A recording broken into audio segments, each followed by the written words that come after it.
Chers auditeurs et auditrices de la radio-télé Fraternité, nous sommes là comme d'habitude chaque vendredi pour notre émission Connais-toi toi-même. Cette émission présentée par M. l'abbé Sébastien Chibungu.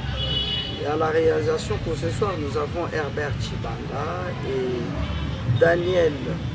Donc nous, dans cette émission, nous réservons pour votre bonheur des invités, des personnes qui font preuve d'ingéniosité et de réflexion, ceux qui font tourner leur capacité cognitive pour nous amener du neuf, du wow.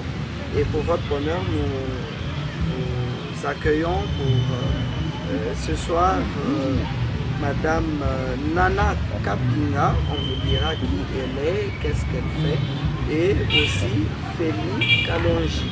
Donc ils sont là pour un événement à ne pas rater.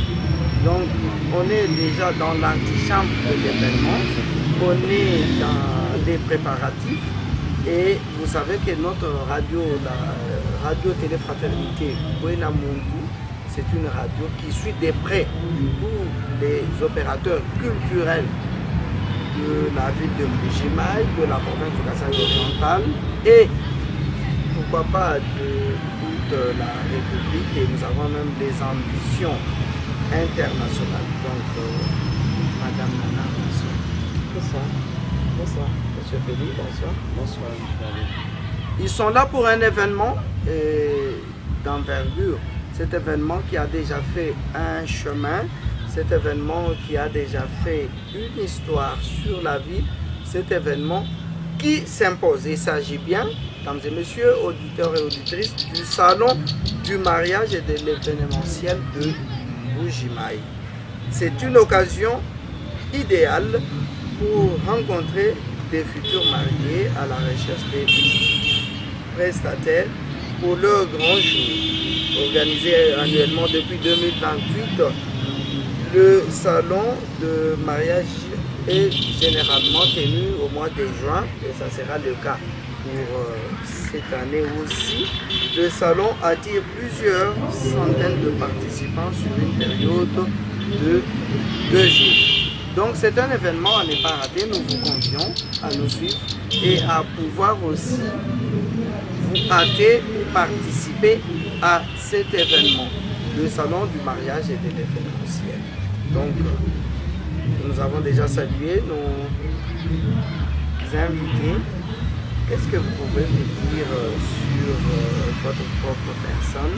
Parce que nous savons que vous êtes mère de 2 enfants, vous vivez au Canada et vous êtes fondatrice de l'événement en question, donc du salon de l'événementiel, donc du mariage et de l'événementiel. Ici, à Mbujimaï, ce salon du mariage et de l'événementiel qui est déjà en activité depuis 2022.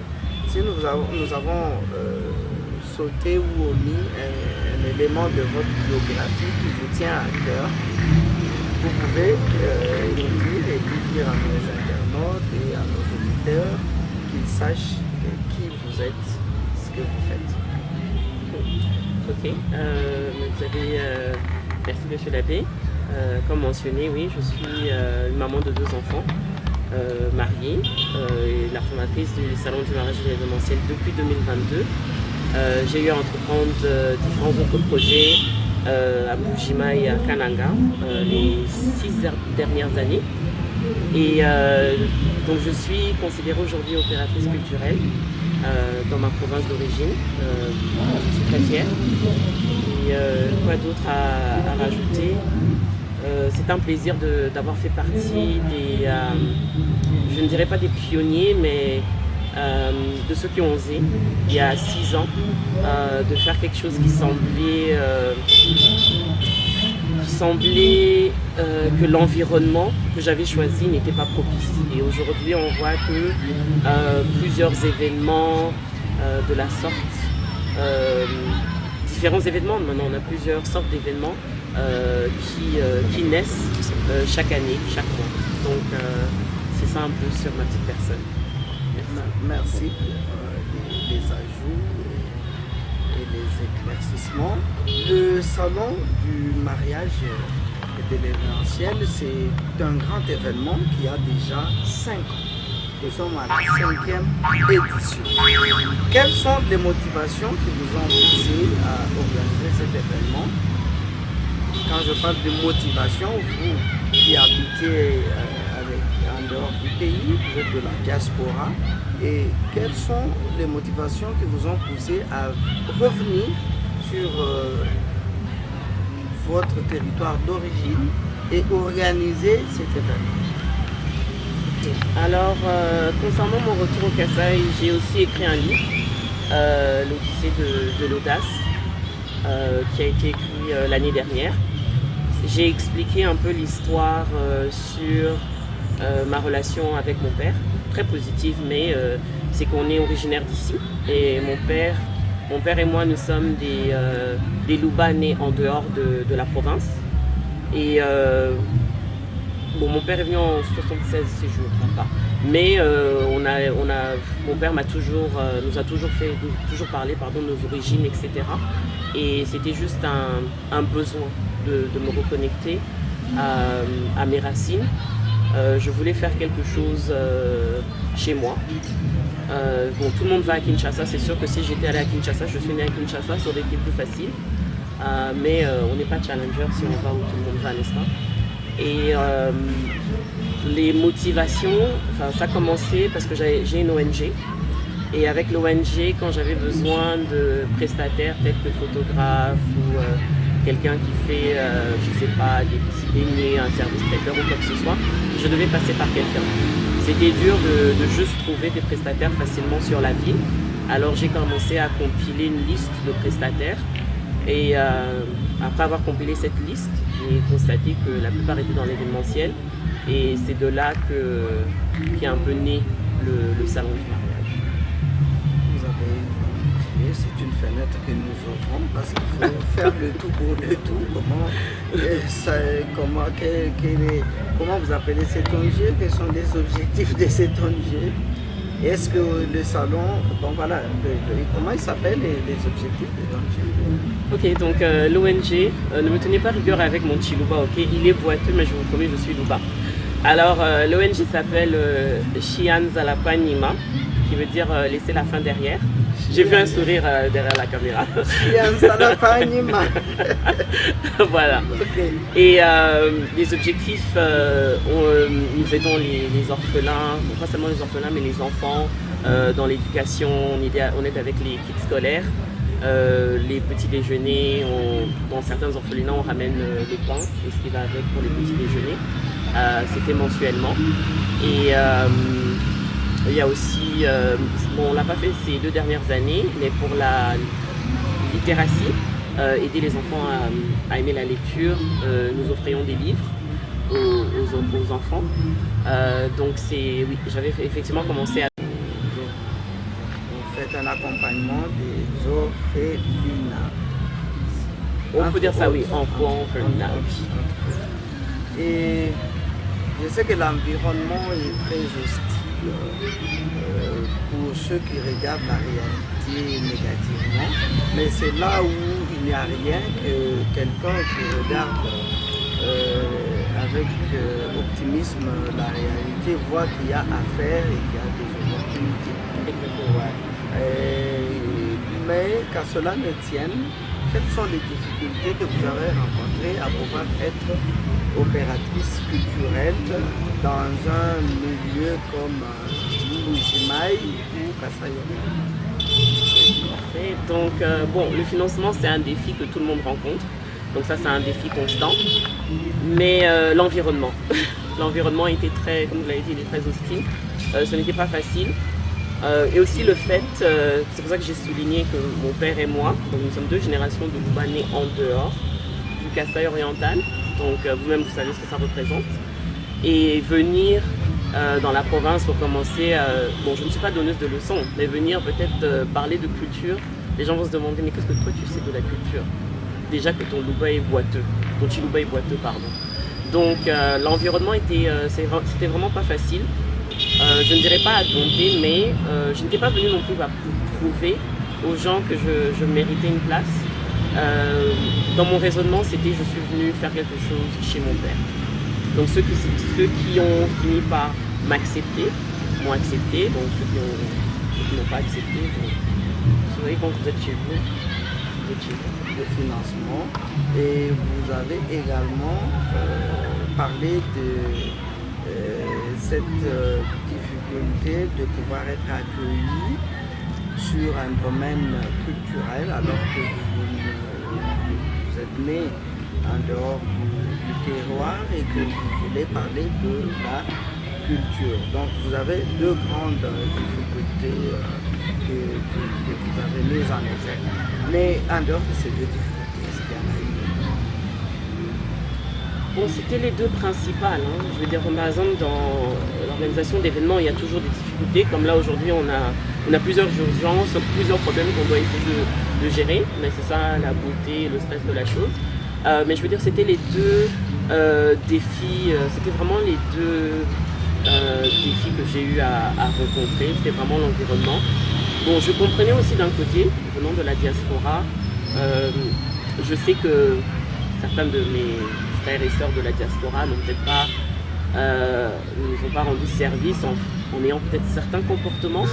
Et c'était tout à fait normal aussi que certaines personnes ici aient ce comportement en se disant que peut-être elle est venue, ça c'est la chanson de chaque année, peut-être c'est pour les élections, elle veut devenir députée, elle veut devenir. Donc les années sont passées, 6 ans plus tard, bon, on continue à poser la question, mais on m'a quand même accepté maintenant. Voilà. Et au salon du mariage et de l'événementiel, qu'est-ce que vous proposez? Alors au salon du mariage et de l'événementiel, nous aurons, donc demain nous aurons défilé, nous aurons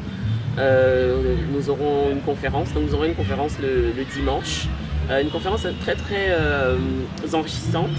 Nous aurons le professeur Adrien qui va parler de l'anthropologie de la dot. Alors on va dire en mots simples la signification un peu de la dot. Et je pense que c'est aussi un point important quand on parle de culture. Je veux dire, la dot a évolué au fil des années. Moi-même, je suis mariée. Bon, il y a certaines choses qu'on a faites parce qu'on nous a dit qu'on devait le faire, mais on ne sait pas pourquoi on l'a fait. Il y a des raisons. Mais même si on retourne peut-être chez la tante, chez l'oncle, on va vous dire oh, c'est comme ça. Mais c'est comme ça. Bon. Voilà. Donc, mais ça ne se limite pas à ça. Donc on aura 4 conférenciers avec des thèmes très intéressants. Donc on aura conférence.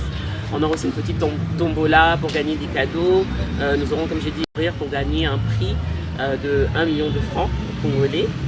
Nous aurons aussi animation des jeunes talents de la ville qui vont prester. Et si je manque quelque chose. Et les expos et ventes. Oui, il y aura aussi expo et ventes. C'est l'un des aspects parfois beaucoup oubliés que les gens n'arrivent pas à voir. Il y aura aussi des entrepreneurs, des différents entrepreneurs qui sont dans la chaîne de l'événementiel qui feront l'expo et vente de leur produits. Les anciennes chemises. Moi, ça, je ne sais pas s'il y aura des preneurs, mais bon. Bon, en tout cas, venez essayer. Là, il faut oser. Et ça me vient à l'esprit parce que vous avez parlé de la dot. Principalement, je sens que la conférence principalement, je sens que donc je dis la conférence centrale, pour ne pas me répéter, c'est sur la dot. Il y a d'autres conférences aussi. Oui, en fait, on a le premier panel et le deuxième. Je l'ai mentionné parce qu'on a eu beaucoup de feedback sur les affiches qu'on avait publiées de du professeur Adrien sur l'anthropologie de la dot. Donc ça a l'air d'intéresser beaucoup de gens. On aura aussi Elder Faustin de l'église des aspects de la dot entre le coutume et la religion. Parce que des fois, nous avons aussi ce côté, on nous dit doter, c'est pas épouser. Mais dans la culture, on nous dit que doter, c'est épouser. Donc, c'est un peu comment est-ce qu'on se situe en tant que chrétien. Et aussi, on aura le coach Kandolo, Eugène Kandolo, qui va nous rejoindre, je crois que c'est sa 3e année d'affilée, d'être avec nous. Et lui, il va nous parler de l'importance de se reconnaître à soi-même, de se connaître au fait, avant de se marier, parce que... Un peu comme l'émission dans laquelle nous sommes, on est toi quand même. c'est reconnecter à soi-même. Voilà, donc le partage que vous faites dans le mariage, votre future génération, si vous ne connaissez pas, ben, vous n'aurez pas grand-chose à donner. Merci, dames et messieurs, vous écoutez la radio Télé Fraternité Bouena Muntu, pour vous qui nous suivez sur nos antennes de la radio traditionnelle et vous qui allez nous suivre sur nos réseaux sociaux, nos comptes. Nous sommes dans l'émission Connais-toi toi-même, présentée par moi, M. l'abbé Sébastien Tchiboulou, et j'accueille pour votre bonheur pour cette semaine Madame Nana Abia et M. Félix Kalonji pour parler d'un événement. C'est, vous pouvez le constater, le salon du mariage et de l'événementiel. Vous allez découvrir les dates, on peut dire, C'est les 20 et les 21 juin. du 20 au 21 juin, c'est déjà C'est proche. demain. C'est Donc, demain et dimanche. l'entrée est libre. Et c'est où? L'hôtel Métropole. Donc, du 20 au 21, donc déjà demain, du 20 au 21 juin, à l'hôtel Métropole. L'entrée est libre, soyez bien habillés, soyez chic et propres. Il faut préciser aussi l'heure, de 10h à 18h. De 10h à 18h. Donc voilà les rôles de monsieur. Alors, comme vous êtes de la diaspora, vous parlez de la dot, comment on se marie au Canada? Oh. Bon, étant congolaise, donc moi je suis mariée à la congolaise, je ne me suis pas mariée. Je voudrais parler du mariage canadien. Bon, maintenant le mariage 100%, canadien. comment ça en se termes- fait, le monsieur, la demoiselle, comment ils font? Est-ce que vous avez une idée? Comment ils Bon, font? si on va juste simple, l'homme fait la demande à la femme, pas nécessairement en allant voir la famille. Et s'ils sont d'un commun accord, ils planifient leur mariage. C'est pas forcément une affaire de deux familles qui se mettent ensemble comme c'est chez nous, où c'est vraiment le mixage, le mélange de deux familles. C'est pas juste l'accord de monsieur et madame, les familles aussi doivent se mettre en accord. Mais il faut savoir que l'Amérique du Nord aussi, c'est un mélange en fait. Il y a plusieurs, c'est pas juste comme par exemple la France. Donc vous avez des gens d'origine italienne, vous avez des gens d'origine indienne, etc. qui font le Canada. Donc chacun aussi continue à faire La continuité de leur ça. coutume. Voilà. Oui, mais pour les Canadiens, Mais bon, c'est pour ça que j'ai dit donc il y a pas donc c'est l'homme qui fait la demande à la dame et d'un commun accord et puis ils planifient leur mariage. Donc c'est pas donc il n'y a pas versement de dons. non. Il s'agit juste de l'accord, Non, il y a pas de- d'entente, cet accord entre les deux. monsieur et Fait madame. déjà le mariage et puis ils sont là. Ils peuvent aller ou non à la commune, devant l'État ou Oui, ils peuvent devant aller l'église. seuls, Oui, ou non, mais ils sont mariés du moment où ils se mettent d'accord. Non, bon, vous devez quand même pour être marié légalement, vous devez quand même aller à l'État, mais je veux dire, s'ils décident de vivre ensemble, il y a certaines choses dans la loi qui disent que oui, vous êtes je ne me rappelle plus du mot, mais ils n'ont pas besoin d'avoir toutes les extra étapes que nous avons, de venir voir le père, de demander, de ramener après un responsable de votre famille, De et verser blablabla, une de verser une somme. D'être reçu, manger ou Tout ça, non. Là, parce que vous parlez du mariage, il ne faudrait pas que l'on puisse se voiler la face. Celui qui parle du mariage, je pense qu'à un certain moment aussi, celui qui se pense sur le mariage doit se penser aussi sur le divorce. Parce que vous avez parlé du mariage, peut-être c'est un concept que je viens d'introduire. Parce que vous parlez du mariage, de tout ce qu'il y a autour du mariage. Est-ce que vous avez déjà pensé et vous êtes déjà arrivé de penser au divorce? Parce que c'est une réalité qui guette instamment le mariage. Je vous vois perplexe, vous n'avez pas non. pensé à cette question. C'est pas un sujet que j'ai déjà pensé à aborder au salon. Mais ce que je peux dire, c'est que toute personne qui a été mariée, qui est mariée ou qui a été mariée a déjà pensé au divorce. Oui, parce que, mesdames et messieurs, auditeurs et auditrices de la radio Télé-Fraternité Bouena Muntu pour cette émission, Connais-toi toi-même, présentée par moi, M. l'abbé Sébastien. En France, les études qui ont été menées, les statistiques disent 5 mariages sur 10 sont disloqués. Et donc, lorsque vous parlez du mariage, vous allez aussi penser au divorce. Donc 5 mariages sur 10 sont disloqués en France. Et c'est une réalité à laquelle on va penser. C'est comme ça que j'ai mis à l'épreuve